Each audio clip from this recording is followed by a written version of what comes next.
Good morning. It is day 5. Day 5. 1, 2, 3, 4, 5. We have made it for 4 consecutive mornings. Let's see if we can get this one in.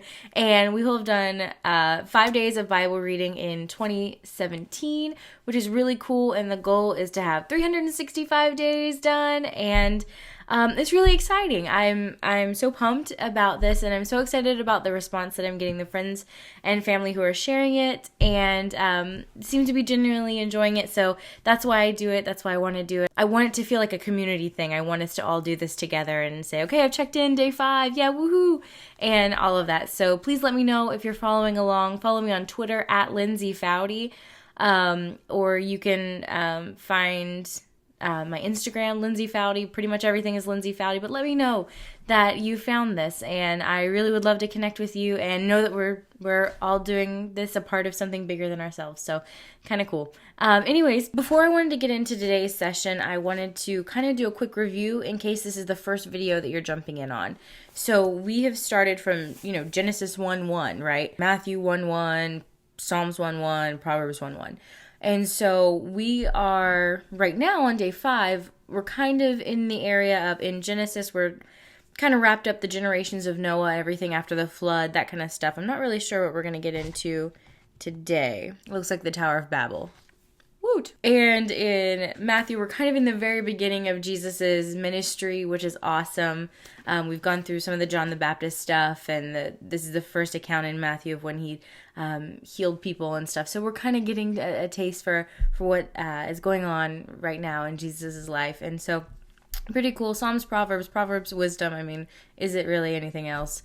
Psalms, some awesome uplifting things. I love to read the Psalms. Sometimes, like, first thing in the morning, I'll read the Psalms just to kind of remind myself, who God is. It says that David encouraged himself in the Lord. Sometimes when I first wake up, I'm not super encouraged. I'm like, I want to go back to bed. So I will sometimes flip open the Psalms and find, and then encourage myself in the Lord that way, like David did, the guy who wrote them. So that's Dexter. I feel like it's going to be like a Where's Waldo thing. Like, can we spot Dexter? What mischief is he up to? There was your spotting for this time. But, yeah. So, let's get into the word, shall we? We are in Genesis 11:1 through chapter 13, verse 4. So, all right, without further ado, day 5, man. It's on. All right, let's do it. We're going to be so knowledgeable at the end of this. It's going to be great. At one time, all of the people of the world spoke the same language and used the same words. As the people migrated to the east, they found a plain in the land of Babylonia and settled there. They began saying to each other, "Let's make bricks and harden them with fire." In this region, bricks were used instead of stone, and tar was used for mortar. They said, "Come, let's build a great city for ourselves with a tower that reaches to the sky. This will make us famous and keep us from being scattered all over the world." But the Lord came down to look at the city and the tower the people were building. "Look," he said, "the people are united. They all speak the same language. After this, nothing they set out to do will be impossible for them. Come, let's go down and confuse the people with different languages. Then they won't be able to understand each other." In that way, the Lord scattered them all over the world, and they stopped building the city. That's why the city was called Babel, because it's where the Lord confused the people with different languages. In this way, he scattered them all over the world. This is the account of Shem's family. Oh, so many accounts. Okay. 2 years after the Great Flood, when Shem was 100 years old, he became the father of Arphaxad. After the birth of Arphaxad, Shem lived another 500 years and had other sons and daughters. Just wait till we get to the book of Numbers. That'd be great. When Arphaxad was 35 years old, he became the father of Shelah. After the birth of Shelah, Arphaxad lived 403 years and had other sons and daughters. Verse 14. When Shelah was 30 years old, he became the father of Eber. After the birth of Eber, Shelah lived another 403 years. I promise Genesis is not just all an account of people and the children that they had and everything like that. There's a lot of really fabulous stuff in Genesis. It talks about Abraham and Sarah. Joseph is my very favorite. There's some really good stuff to come, so don't quit on me now. I feel like I'm a personal trainer. Like, I love, like, on YouTube I'll watch Blogilates or something like that, and I love to follow along with that. Sometimes, like, I love the idea of it. Let's be real. So I feel like this is our 15-minute, like, workout for the morning. I'm like, come on, guys, we can do it. Like, feel like super encouraging. Like, you can do it. You can get through it. We really will get through it. So I'm just telling you, hang on. It burns right now. We have to read all these crazy names. And such lived for 400 years and such died and blah and why. But it'll all make sense and it'll all be good. And it's you know, it's in there for a reason. So let's read it and get through it. And we'll get to all the exciting, awesome stuff in a bit. But today we have some more such and such begat such and such. So with that being said, after the birth of Peleg, Eber lived another 430 years and had other sons and daughters. When Peleg was 30 years old, he became the father of Reu. After the birth of Reu, Peleg lived another 209 years and had other sons and daughters. When Reu was 32 years old, he became the father of Serug. After the birth of Serug, Reu lived another 207 years and had other sons and daughters. When Serug was 30 years old, he became the father of Nahor. After the birth of Nahor, Serug lived another 200 years and had other sons and daughters. When Nahor was 29 years old, he became the father of Terah. I think he's the youngest dad yet. After the birth of Terah, Nahor lived 119 years and had other sons and daughters. He didn't live very long, though. After Terah was 70 years old, he became the father of Abram, Nahor, and Haran. This is the account of Terah's family. Terah was the father of Abram, Nahor, and Haran. But Haran was the father of Lot. But Haran died in Ur of the Chaldeans, the land of his birth, while his father Terah was still living. Meanwhile, Abram and Nahor both married. The name of Abram's wife was Sarai. The name of Nahor's wife was Milcah. Milcah and her sister Iscah were daughters of Nahor's brother Haran. But Sarai was unable to become pregnant and had no children. One day, Terah took his son Abram, his daughter-in-law Sarai, his son Abram's wife, and his grandson Lot, his son Haran's child, and moved away from Ur of the Chaldeans. He was headed for the land of Canaan, but they stopped at Haran and settled there. Terah lived 205 years and died while he was still in Haran. Chapter 12, verse 1. The Lord had said to Abram, "Leave your native country, your relatives, and your father's family, and go to the land that I will show you. I will make you into a great nation. I will bless you and make you famous, and you will be a blessing to others. I will bless those who bless you and curse those. All of the families on earth will be blessed through you." So Abraham departed as the Lord had instructed, and Lot went with him. Abram was 75 years old when he left Haran. He took his wife Sarai, his nephew Lot, and all his wealth, his livestock, and all the people he had taken into his household at Haran, and headed for the land of Canaan. When they arrived in Canaan, Abram traveled through the land as far as Shechem. There he set up camp beside the oak of Moreh. At that time, the area was inhabited by Canaanites. Then the Lord appeared to Abraham and said, "I will give this land to your descendants." And Abram built an altar there and dedicated it to the Lord, who had appeared to him. After that, Abram traveled south and set up camp in the hill country, with Bethel to the west and Ai to the east. There he built another altar and dedicated it to the Lord, and he worshipped the Lord. Then Abraham continued traveling south by the stages toward the Negev. At the time, a severe famine struck the land of Canaan, forcing Abram to go down to Egypt, where he lived as a foreigner. As he was approaching the border of Egypt, Abraham said to his wife, "Look, you are a very beautiful woman. When the Egyptians see you, they will say, 'This is his wife. Let's kill him so we can have her.' So please, tell them that you're my sister. They will spare my life and treat you well because of their interest in you." And sure enough, when Abram arrived to Egypt, everyone noticed Sarai's beauty. When the palace officials saw her, they sang her praises to Pharaoh, their king, and Sarai was taken into his palace. Then Pharaoh gave Abram many gifts because of her: sheep, goats, cattle, male, female donkeys, male and female servants, and camels. But the Lord sent terrible plagues upon Pharaoh and his household because of Sarai, Abram's wife. So Pharaoh summoned Abraham and accused him sharply. "What have you done to me?" he demanded. "Why didn't you tell me she was your wife? Why did you say she's my sister and allow me to take her as my wife? Now then, here is your wife. Take her. Get out of here." Pharaoh ordered some of his men to escort them. I feel like the escort was like the escort a criminal would get if they stole something at a store. Like, "Hey, can you please see them to the front of the store, please?" I feel like it was that type of escort. Like, "Please, you've caused us a lot of trouble. Please exit our country now." Pharaoh ordered some of his men to escort them out, And he sent Abram out of the country along with his wife and all of his possessions. I may occasionally slip up and call him Abraham instead of Abram, but those of you who are pretty familiar with the Bible know why. Those of you who aren't, stay tuned. Chapter 13, verse 1. So Abram left Egypt and traveled into the north of the Negev along with his wife and Lot and all that they owned.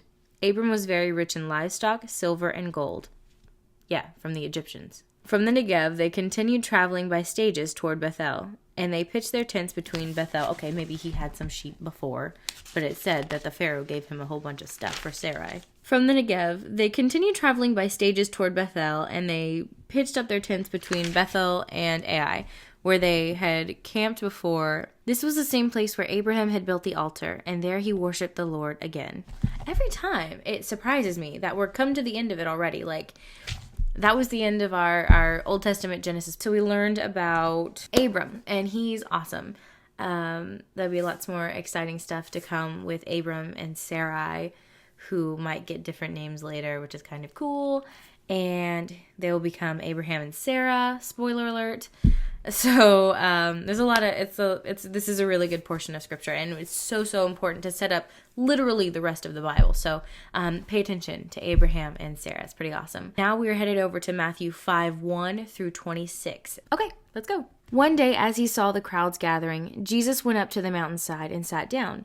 His disciples gathered around him, and he began to teach them. God blesses those who are poor and realize their need for him. God blesses those who are poor and realize their need for him. For the kingdom of heaven is theirs. God blesses those who mourn, for they will be comforted. They'll be comforted. God blesses those who are humble, for they will inherit the whole earth. God blesses those who hunger and thirst for justice, for they will be satisfied. God blesses those who are merciful, and they will be shown mercy. God blesses those whose hearts are pure, for they will see God. God blesses those who work for peace, and they will be called the children of God. Verse 10. God blesses those who are persecuted for doing right, for the kingdom of heaven is theirs. God blesses you when people mock you and persecute you and lie about you and say all sorts of evil things against you because you are my followers. Be happy about it. Be very glad, for a great reward awaits you in heaven. Can that kick in now? Can we get some of that now? That'd be great.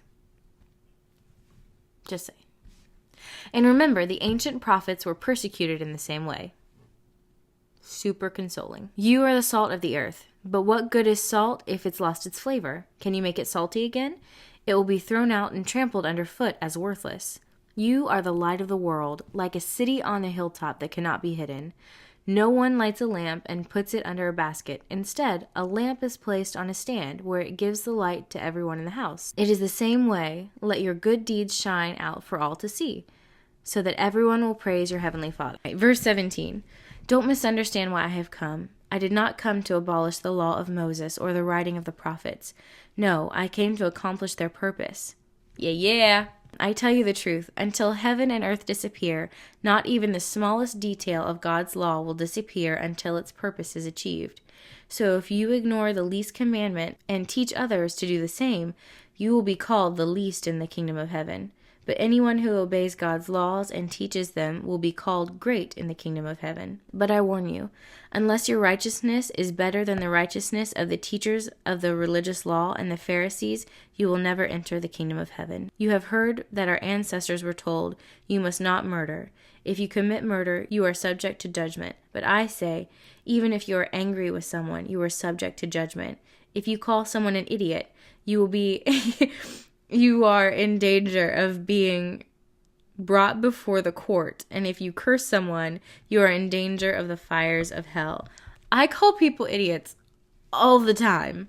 So if you're presenting a sacrifice at the altar in the temple, and you suddenly remember that someone has something against you, leave your sacrifice there at the altar. Go and be reconciled to that person. Then come and offer your sacrifice to God. Verse 25. When you are on the way to court with your adversary, settle your differences quickly. Otherwise, your accuser may hand you over to the judge, who will hand you over to an officer, and you will be thrown into prison.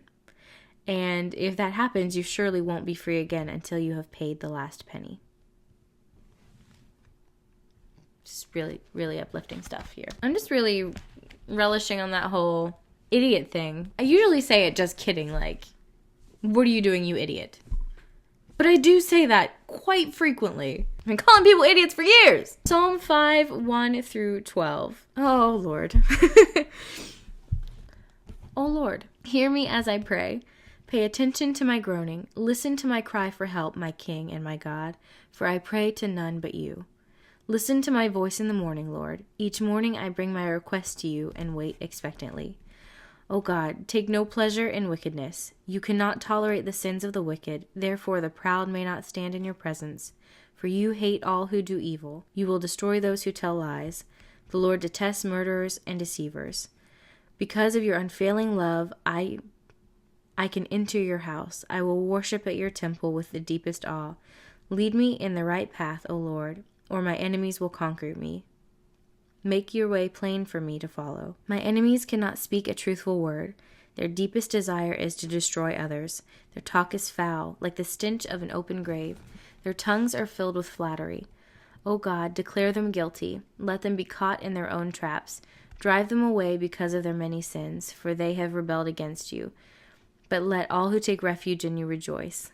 Let them sing joyful praises forever. Spread your protection over them, that all who love your name may be filled with joy. For you bless the godly, O Lord. You surround them with your shield of love.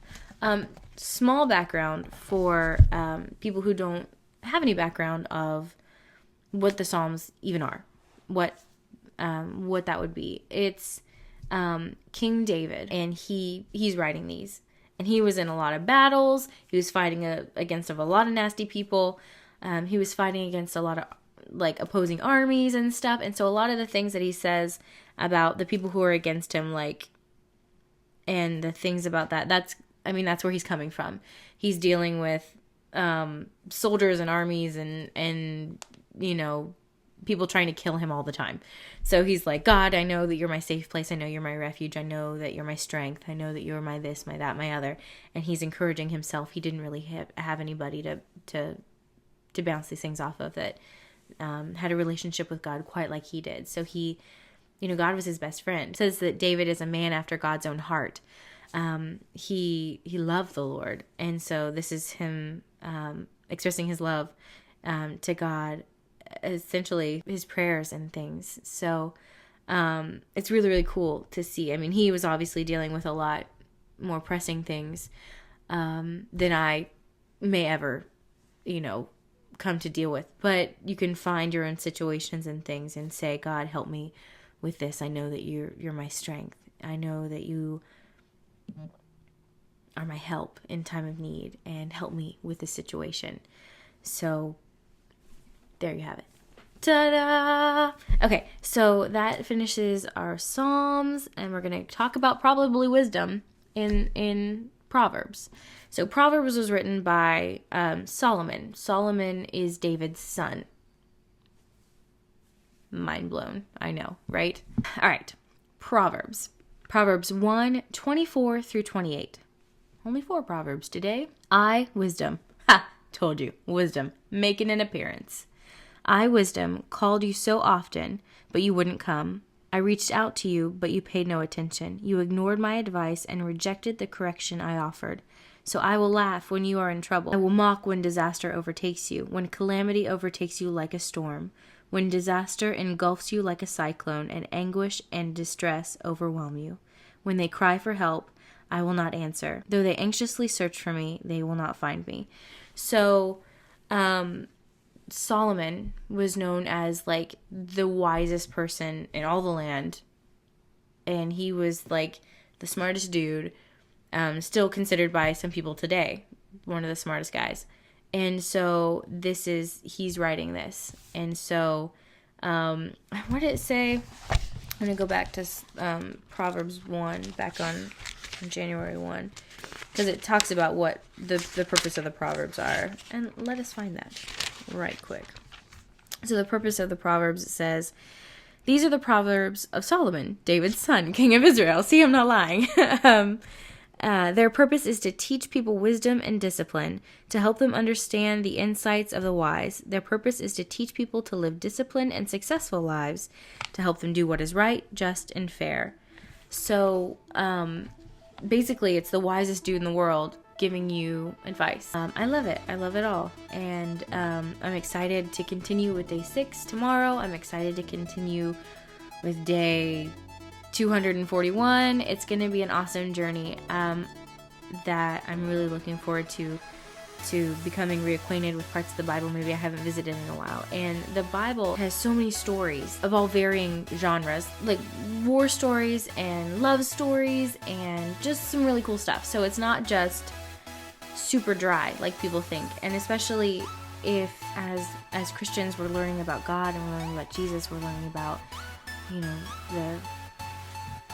the things that we're supposed to believe, right? So it's good to be familiar and know what you're supposedly supposed to believe. So familiarize yourself with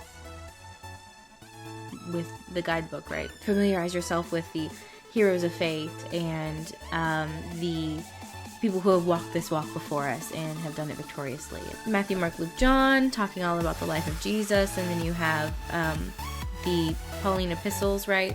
So you have the letters that Paul wrote back to the Christian church, the very first group of Christians ever, and you get to see how they walked and how they lived and how they ministered and what they did and the awesome stuff that God did on their behalf. And we are supposed to continue that story. So it's awesome. The Bible is awesome. And thank you for taking the time to read it with me today. We can do it together as a team and have a really cool accomplishment at the end of the year. So it is all well worth it. I hope you guys have a good rest of your day, a good rest of your evening, whatever it is. But this is day 5 done. So I will see you guys in the morning. Bye.